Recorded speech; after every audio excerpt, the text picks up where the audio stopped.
حضرت بریرہ رضی اللہ تعالی عنہا یہ صحابیہ ہیں، حضرت عائشہ کی باندی تھیں، خدمت بھی کرتی تھیں، تو ان کو آزاد کر دیا حضرت عائشہ نے۔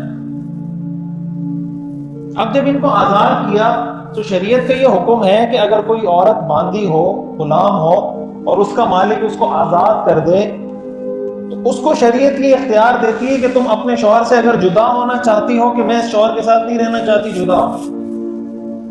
وجہ اس کی ہے کہ وہ باندی تھی تو اس کی شادی اس کے آقا نے، مولا نے کرا دی، اس کے پاس تو اختیار نہیں تھا۔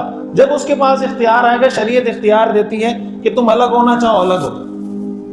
حضرت بریرہ جب آزاد ہوئی انہوں نے کہا کہ میں اپنے شوہر سے الگ ہونا چاہتی ہوں، اور ان کے جو شوہر تھے وہ حضرت بریرہ سے ایسی محبت کرتے تھے، ایسی محبت کرتے تھے، حدیث میں آتا ہے، یہ بھی صحیح بخاری کی حدیث ہے، کہ وہ مدینہ کی گلیوں میں پھر رہے ہوتے تھے، ان کے آنسو بہ رہے ہوتے تھے حضرت بریرہ کی جدائی میں، کہ یہ مجھ سے جدائی کیوں کر رہی ہے۔ وہ حضور کے پاس صحابہ ہے کہ یا رسول اللہ، حضرت بریرہ اپنا وہ حق استعمال کر رہی ہیں کہ میں نے اپنے شوہر کے ساتھ نہیں رہنا، اور وہ مدینہ کی گلیوں میں روتے پھر رہے ہیں، ان کے آنسو بہ رہے ہیں۔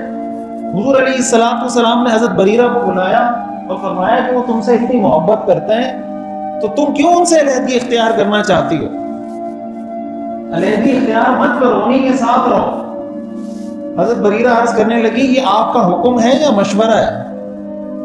حکم کا مطلب یہ شریعت کا حکم ہے یا آپ مشورہ دے رہے ہیں؟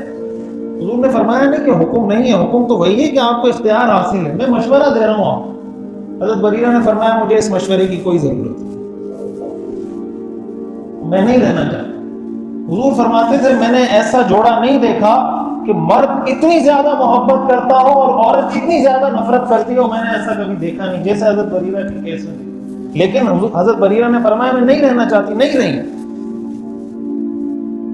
اب وجہ کیا ہے کہ حضور علیہ السلام کی یہ جو بات آپ نے فرمائی تھی، یہ ایک پیغمبر کی حیثیت سے نہیں فرمائی، ایک بڑے کی حیثیت سے، ایک سرپرست کی حیثیت سے، آپ یہ کہہ لیں ایک مرشد کی حیثیت سے، ایک استاد کی حیثیت سے آپ نے فرمائی تھی کہ میرا مشورہ ہے، سمجھ میں آتا ہے تو مان لو، سمجھ میں نہیں آتا تو نہیں مان۔ آج اگر ہمارے ساتھ ایسا کچھ ہو جائے اور ہم کسی کو مشورہ دے دیں اور وہ نہ مانے تو کیا ہوگا؟